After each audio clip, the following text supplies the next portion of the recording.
money. So I want to talk to us about the new rules of money. In the world that you and I live in today, the game is the same, but the rules have changed.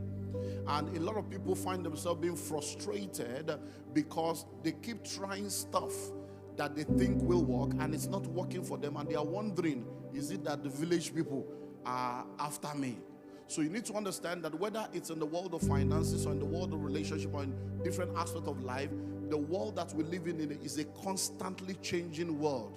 And you need to continue to learn, unlearn, and relearn if you're going to remain relevant in our world today. So it's very, very important for you as an individual to know that in this world of money, the game is the same, but the rules have changed. And there are 8 new rules of money that I want to talk to us about within the brevity of time that is available to me. Number 1, knowledge is the new money. Knowledge is the new money. In the world that you and I live in today, those who know rule over those who do not know. If you are not informed, you will be deformed. If you are not inspired, you will expire. If you are not updated, you become outdated. Those who know rule over those who do not know. What you know determines how far you go, because information is the key to transformation. When you sit down in a meeting like this, listening to all the speakers as they were bringing forth information, as they were sharing different things with you, thoughts and ideas were flowing. All you need to do is to know what you did not know before now, get out of this place and do what you need to do with what you know so that you can go to where you have never been to before. So it's very, very important for you as an individual to realize and recognize that knowledge is the new money. In this world today, it's all about knowledge. I remember when I started out in the journey of wealth creation in 1998. I started going to the UK in 1997, and every time I go into the UK, I started doing business in the UK. I was a major supplier of books and videos and all stuff to different stores in Peckham, all over the UK. If you know anybody in the UK between 1998 and 2003 that were into anything that selling of home videos, selling of books, Christian materials, when you ask for Olumide, I was the major supplier. But guess what? Every time I'm traveling to the UK, I will travel with 10 bags, 15 bags. And when I get there, I will spend 2-3 hours with custom, settling different things. But within those 5 years, I was also upgrading myself in the part of information. And then many years later, I will never forget, I think it was 2002 or 2003, I went to the UK to speak. I'd been invited to come and do a training for an organization. They paid for my business class ticket, they paid for my hotel, and I charged them £10,000 and they paid in advance. So I was going into the UK, they paid £10,000 into my account for a 2-day weekend training. It was a Friday and Saturday, and I came in on a Thursday. And when I was coming into the UK, I had just my jacket bag with me. And when I got to the airport, you have one door that says something to declare, and you have the other door that says nothing to declare. And in those days, when I used to do that business, I used to pass through something to declare, because even though the books were not taxable, the CDs were taxable, I had to do all that. So this particular day, I was going to nothing to declare, and as I was going, it just dropped. And it was like, okay, why are you passing through nothing to declare? And I'm like, oh, I don't have bags. He said, but you are coming to declare something. I said, yes. And it just dawned on me. He said, do you know that they have paid you £10,000 already and you have not yet said anything? He said, now what is the difference between the time you used to carry Ghana Must Go and go from one train station to the other? He said, what's the difference between then and now? He said, the difference is knowledge. He said, now you are not selling goods and services, you are selling information. He said, and now you don't need to carry big bag, you don't need to carry anything. You are coming in now, but you are making more money with information than when you were carrying bags. And I go, wow. So knowledge is the new money. So it's very, very important for you to realize that every time you see an opportunity to learn, please do everything you can to go and learn, because the money of today is no more what you think money was. If you read the School of Money book, you will see how that we have transcended. It used to be the agrarian age, then became the industrial age, and the rich people of today, they are not the people that have factories and industries. No. The rich people of today are those that are selling information and ideas. The top companies in the world today, from Google to Amazon, what are they selling? So it's all about knowledge. Number 2, you must learn how to use debt. You must learn how to use that. The second new rule is you must learn how to use that. You see, when a poor man, Ali Baba was just amazing. Wow. When a poor man hears death or will, or they just shut down, death, and the richest man in Africa today is Dangote, and he's a debtor. Dangote is owing banks millions of dollars, yet he's the richest man. How? It's because there are different kinds of debt. There is good debt, there is bad debt, and there is no debt. Now, good debt is a leverage, bad debt is a bondage. But you see, the problem with the poor is that they embrace bad debt. And because they have embraced that bad debt and they have been bound by bad debt, because the borrower is always a servant to the lender in bad debt, they now turn around to say, I don't want to owe anybody, owe no one nothing. But they don't realize that good debt is a leverage. Using other people's money helps you to move faster instead of waiting for your own money. And that's why you find out that the rich and wealthy people, they still have bank loans. Why? Because they have realized, instead of using my hard-earned cash, why not leverage on the money of people that don't have knowledge? Because they don't have knowledge, they put their money in the bank thinking it's security. So since they don't have knowledge of what to do with their money, let me help them spend their money to make more money for myself. Hello? Let me tell you the easiest one, the lowest hanging fruit. Do you know that many of you have worked in companies before where you have opportunity to collect staff loan, interest-free, you never collected? Why? You were afraid. But guess what? If you had collected the staff loan, they would have been deducting the money from your salary. That is advanced savings. You did not collect the loan. Even you collected salary, you still could not save. The loan will have helped you to save by fire, by force.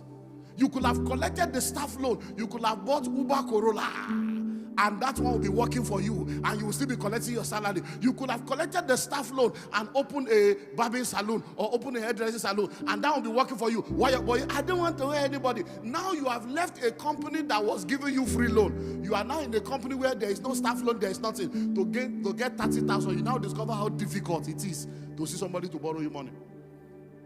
So the new rule of money is what? Learn how to use what? Debt. So when you have an opportunity to access funds and you know what to do with the funds, if you are accessing funds at 5%, 9%, 11%, 15%, and you know what to do with the funds that can give you 20, 25, 30, 40%, what do? You take the fund, you invest it, the return from your investment will pay for the fund, and then you move on. Turn to your number, say, I'm learning. Number 3. You must learn how to control and manage your cash flow. You must learn how to control and manage your cash flow. Cash flow is the lifeblood of any individual and the lifeblood of businesses. So you must learn how to control cash flow. Now listen and listen well. Even a profitable business can go bankrupt when there is no cash flow. And now you see a lot of people, they make money, but because they don't know how to manage the money, they are not able to multiply the money, and they end up in debt. Listen and listen well. It is not how much you make that matters. It is what you do with what you make that matters. And if you don't know how to manage your cash flow, you will not know how to balance between your income and your expenditure. And once your expenditure is greater than your income, your upkeep will become your downfall. So you need to sit down and know how to manage cash flow. And in cash flow management, it begins with number 1, proper documentation. You must be able to document and track down every income and every expenditure in your life. When you are able to sit down to document every income and expenditure, you will know where your income comes from. And you'll be able to make intentional and strategic decisions about increasing your income. When you have a documentation of your expenditure, you will know what are the dead weights that are taking your expenditure. Debola was talking about settling down for things that does not profit you, just because you are falling in love with an idea that is not producing money. Instead of you moving forward, you are so much in love with an idea that you should shut down. I will leave, he said that I shut it down. Listen to me. I'm standing before you right now. In the course of my lifetime, I have done about 14 different businesses. About 11 of them has failed. That has gone bankrupt completely. But let me tell you something. If you have one master breakthrough, it will cover for everything else. So it's very, very important to know that everybody you are looking at today, if they start telling you their story, they will tell you of things they have shut down, things that didn't work. So you must understand how to manage your cash flow. And it begins with that documentation. I can show you one of the organizations we started 26 years ago that is now a global organization. I can show you December 1995. I can show you the book of the income from 1995 to date. I can show you the book of expenditure to date. In my personal life, since 1997, Timothy is here, they have seen the book. Since 1997, I've showed them. Since 1997, every income that has entered my life, I can show you. All the books are in my house. Every expenditure since 1997, I can show you. And that is why I always have a better year. You know why? I sit down and I say, okay, this year now, okay, you mean all this labor. Now only this one I produce. I will say this is a waste of time. Oh, this one are welfare, this one are charity. Okay, you mean this much you did? Okay. Pareto, 80-20. So if this is what is bringing more money, next year, let me focus on this one. By the next year, I focus more on what is bringing money and I spend less time on what is not producing money. Then I come to the expenditure column and I say, you mean this thing is costing me this much? Devourer lele you. So he said, devourer, I can't do this anymore. Because many times when people are thinking of getting rich and getting wealthy, they're always thinking of having more income or increasing their income. Reducing your expenditure will make you more wealthy without any extra income. Just reducing your expenditure. Because for many people, the problem is too much expenditure. They enter into what we call the Parkinson's disease. You know, the Parkinson's law says that expenditure will always rise up to meet with income. And that's the problem for many people. So what is number one? What is number two? What is number three? What is number four? If you prepare for bad times, you will always have good times. If you prepare for bad times, you will always have good times. For many years, we have said it over and over again. You must have a minimum of 6 to 8 months of your living expenses saved up in cash, so that if you lose your job or you get into a crisis, at least there will be something to keep you for 6 months before you suffer. Then COVID came, and all those that did not listen, when COVID came, they suddenly got a revelation. Because if you refuse to learn by revelation, you will learn by experience. If you refuse to learn through the information of others or through the experience of others, you will have to learn from your own experience. So COVID came and people realized that those who thought they were rich, they were not rich. Those who thought they were sorted out, they were not sorted out. Those who thought they were secure, they were not secure. Why? Because they didn't prepare for bad time. Listen, there's something called wealth cycle. Wealth cycle. You see, wealth cycle is one of the things that has been established. If you look back, you will realize that the world moves in cycle of wealth and poverty. Wealth and poverty. So there is always 7 years of plenty, 7 years of famine, 7 years of plenty, and that's the way it is. So you will not always have everything working every time. But if you do the right things in the days of plenty, you save, you invest. When the days of famine come, you will not be a part of the famine, because what you have saved in the years of plenty will take care of you in the years of famine. That's the way it works. So it's wealth cycle. And many people don't realize that wealth cycle is not negative, it's actually positive. You see, in agriculture, there's what we call bush fallowing. Bush fallowing is a process where if you have planted on a particular land for so long, you leave it for between 3 to 4 years. You leave it fallow so that it can gather fresh nutrients. So that when you now start planting on it again, it will begin to produce more harvest. So that's the same way. Nobody reigns forever except the Creator.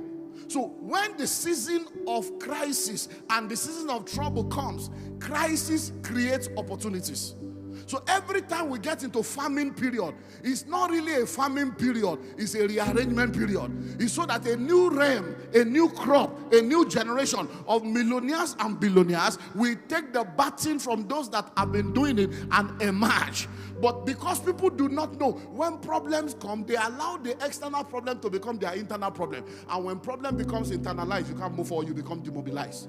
So what you don't realize that problem is actually an opportunity for you to create wealth.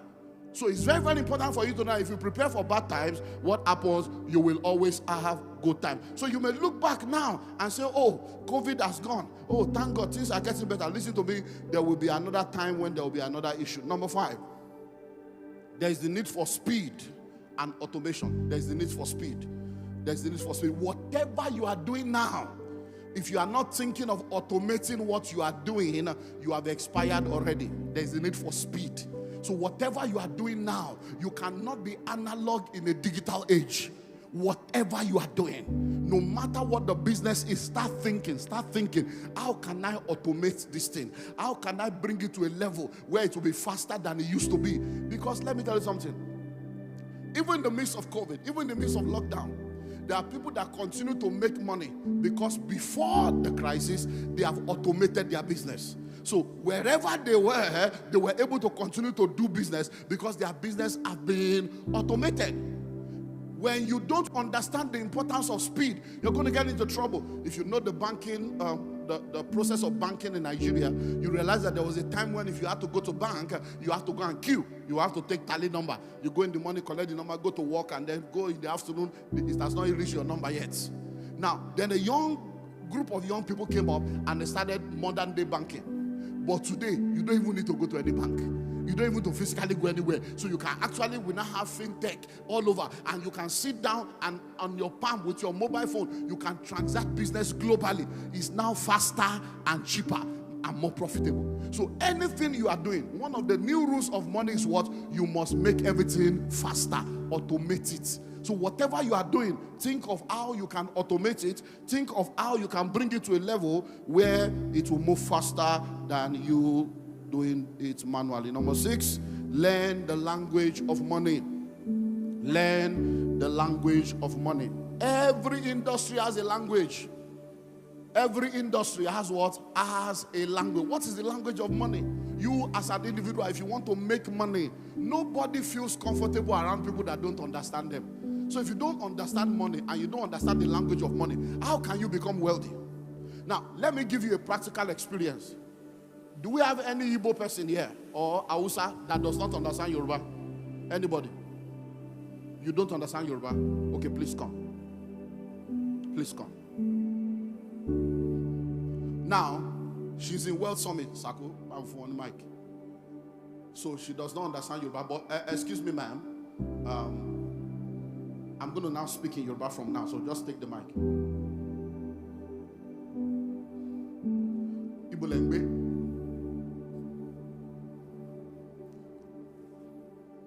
Kí lorúkọ yín?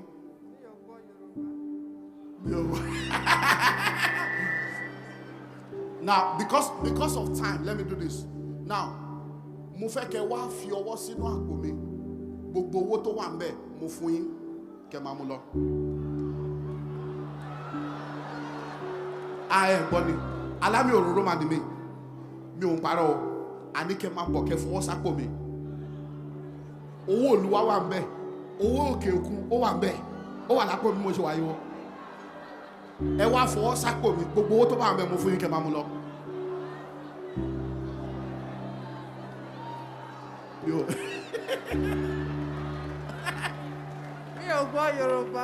Now, those of you that understand Yoruba, how are you feeling?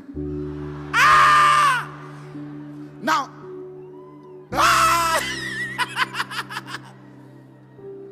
now you know what I said. So let me go to English. You know what I said?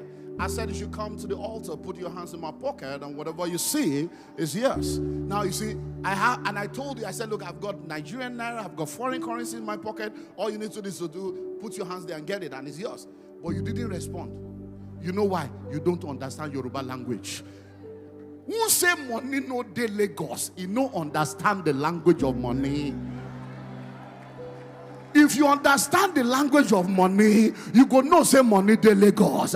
Everywhere where you see money there. Every problem where you see na money. Every person where you see na money. Everywhere where you turn na money. Money de Lagos yafu. Now you don't understand the language. So there is money, but do you understand the language of money? So when somebody tells you return on investment, you just say, okay, so what's the ROI? You are looking, ROI, Guinea, because you don't understand. So you need to understand the language of money. Every industry has languages. Now, when you go, have you ever gone to the hospital before, you met with a doctor or physician, and then they scribble something on a paper that looked like Latin and looked like Chinese. And when they say, so go and see the pharmacy, and you were looking, what is this one? You don't understand because you don't understand that. But when you got to the pharmacist and handed it over to the pharmacist, you say, okay, Septrin, okay, so they will begin to bring it and say, what? There is a language. So you need to understand the language of money. What is money? Where does money hide? What is income? What is expenditure? What is asset? What is cash flow? You need to understand all this now so that when you are in the realm of money and you are talking the language of money, money knows that you understand it. Money will flow towards you and gravitate towards you because you are in the same category. Hello? So you must learn the language of money. I suffered for this many, many years ago, about 24 years ago. About 25 years ago, we rented an apartment. We rented a small warehouse. And then the warehouse had a large expanse of land in front of it. And when you are poor, like Ali Baba was saying, your mentality, you say, what am I going to pay a lawyer for? Nobody to just write something. So all of a sudden, the man says, so are you going to, bring your lawyer? I say, we don't have a lawyer. We can't pay a lawyer. Just do it. So the guy did an agreement. I read everything. And from my knowledge, I said, I go school now, nobody to just read. I read everything. And I signed. So we built a massive auditorium on the vacant land in front. And powerful flags, glass house, everything. And then a few years down the line, the guy decided to say, look, you guys are too big. I want you to go. So we were still having like 2 years on our lease. We had built another cathedral. So he said, since you have built another one, go, leave this. I said, it's our own. We still have 2 years. We want to do something. To cut a long story short, the man decided to do some stuff. I said, okay, we are moving, no problem. So I said, okay, but as we are moving, everything that we did here, we are going to remove everything and go. The man was just laughing. He was just laughing. I said, we still have 2 years here, and we're going to pack everything. He said, Pastor, what do you call yourself? He said, you better go and read your agreement. Apotenancy. I was like, what English is it? He said, you better go and read your contract very well. So now, by that time, we had the lawyer. I said, lawyer, when the lawyer read the agreement that I signed, he said, sir, which lawyer? I said, we're just starting that time. No lawyer. He said, sir, you can't touch anything there. He said, look at it, the apotenances. I said, what's apotenancy? I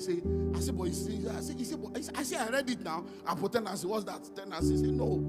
Apotenancy means that this land I'm giving you, whatever you build on it, whenever you are going, you will leave it. It's my own. You will give me. I say, hell! Because I did not understand legal language. So many times, penny wise, pound foolish. If I had gotten a lawyer then, I would not have been in that trouble. So it's very, very important for you to understand the language of money. Number 7, life is a team sport. So develop your team. Life is a team sport. Develop your team. What do I mean by that? Listen and listen well. If you want to go fast, go alone. If you want to go far, go with others. In this world, though, even Lone Ranger, Atonto, nobody goes alone. Many times we miss it because we don't realize that in this life, it's not only about what you know, it's who you know. You need to have the right people in your network because your net worth is determined by your network. So life is a team sport. So if I'm to ask you now, who is in your clan? Who is in your community? So when they are telling you to join the community, you better join. When they are telling you to join the network, you better join. Why? Because if you are moving with the right kind of people and you have the right kind of people on your team, it will help you to go far. So if you read the School of Money book, you will see the list of people that you need. You need a spiritual covering over your life. Because in this world, you are either in the secret cult or you are in the secret place. And everybody is using something. Everybody. So you better be sure that what you are using is the one that will work.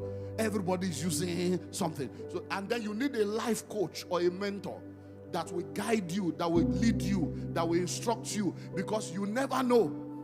They are sitting down here right now. They will tell you stories. One still happened. I was still talking with you. One still happened recently.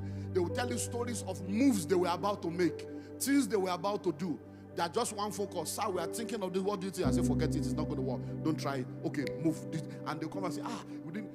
Timothy called me just about 2 weeks ago. They've gotten a major property, powerful location. Everything was going on fine. And when the MD came to see him and said, sir, we have gotten this. He said, no problem. Let me call my mentor. And he called me. He said, sir, they have come. This is that. I said, forget it.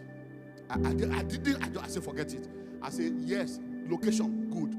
Price, good. I said, but that location has a problem that only those that know. I said, every 2 to 3 years, when flood comes, you will be crying. I say, I have a property in that place we are talking about. I have 2 apartments there. I said, in 2018, all the tenants packed out. The water was to the roof. I gave him, so I said, so don't try it. And guess what? That was about 2 weeks ago. Just 3 days on the 7th, 3 days ago, they have opened the water. And they sent us a video that they have opened the dam. Oh, the water is coming. Oh, so I said, what I was telling you 2 weeks ago, see it on WhatsApp. I said, they have opened the water. If he did not seek counsel and call his mentor and thought, I'm not a billionaire, I'm a CEO, I can do it by myself, he will have entered and water will come. They will be doing medicine after death. So it's very, very important for you to. Then you need to have a physician. I can never be sick. I can never be sick. Many of the rich people you see, they have nutritionists. There are people that tell them what to eat, what not to eat. There are people that get. It doesn't mean you will employ them, but just have these people around you. You need a tax consultant. Hey, when tax people enter you for Nigeria, you will know they don't have record though. They don't have record though. We have paid VAT before for years, and they stamp and stamp and sign and stamp, and then they write you a letter that you have not paid VAT for 2 years, and they were signing every month. Until you will now bring your own record to say, okay. What if you don't have that record? Hello? Tax people have written us letter to do a tax audit of a company that did not exist. We registered the company in 2015. They said they want to do tax audit from 2014 to 2015. And the company, 2014 to 2016, 5-year audit for a company that was 1 year old. They don't have record. So if you don't have a tax consultant, you might be in trouble. You need a media consultant, a PR consultant, a branding consultant. So you need all these people on your team. You need a marketing person. So life is a team sport. Develop your team. No matter how big you become, you need people that can look at you and say, well, shut up, sit down there, forget that, say what nonsense that, sit down there. You need people like that. As big as well, say, I have friends that will just say, they will just sit me down.